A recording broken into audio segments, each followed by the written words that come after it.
Hey, it's Hump Day Motivate. So I started thinking about a situation that happened to me over a year ago. I was leaving the grocery store and a really nice lady approached me and she offered me a palm reading. And of course, I kindly rejected her.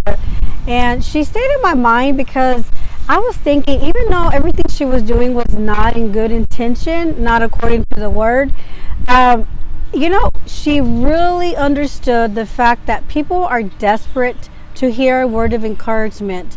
They're desperate to hear some direction to help them with their direction. What's sad to me is that people don't think that they hear from God and God doesn't speak to them. But God speaks in just different ways. I mean, just being out here and seeing God's creation, and the wind. The wind always reminds me of God, even though I don't see it, but I feel it and I hear it. But anyways, I started thinking about Jesus when he approached his disciples, and he was going to inform them. They were actually handpicked and chose before time, and so when he approaches them, he sees Simon Peter and Andrew. They were actually fishing.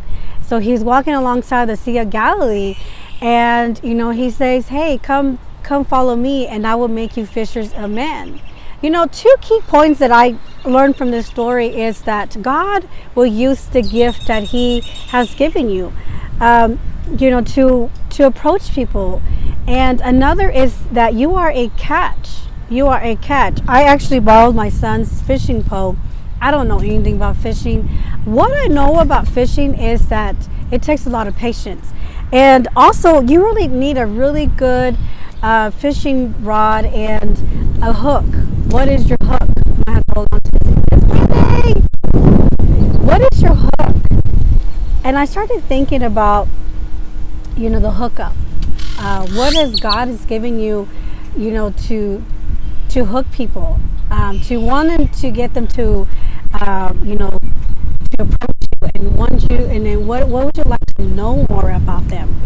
And of course, if you ask my brothers what their hookup is, they would say their looks. They're so conceited. But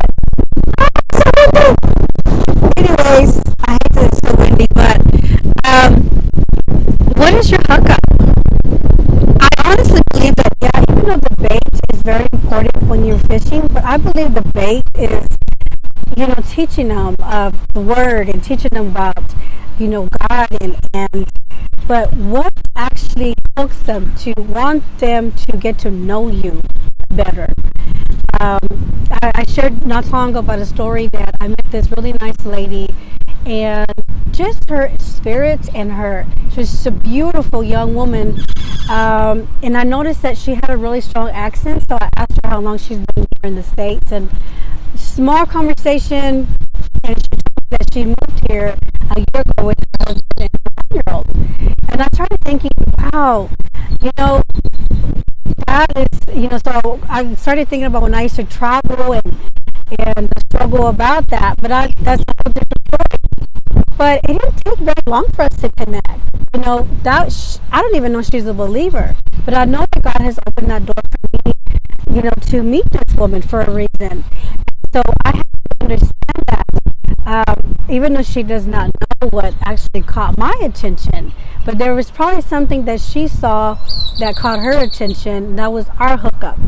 And, she kept saying how nice I was to even offer to go have coffee or if she needed anything. But I have learned that there's a world that's so hungry that they're waiting for you to approach them and to encourage them and to remind them that God speaks in mysterious ways. He's always speaking. He's the same yesterday, today, and forever. And I apologize. I got a little sidetracked, a little off focus because of the wind. So anyway, we'll see you next time on Hump Day Motivate. God bless.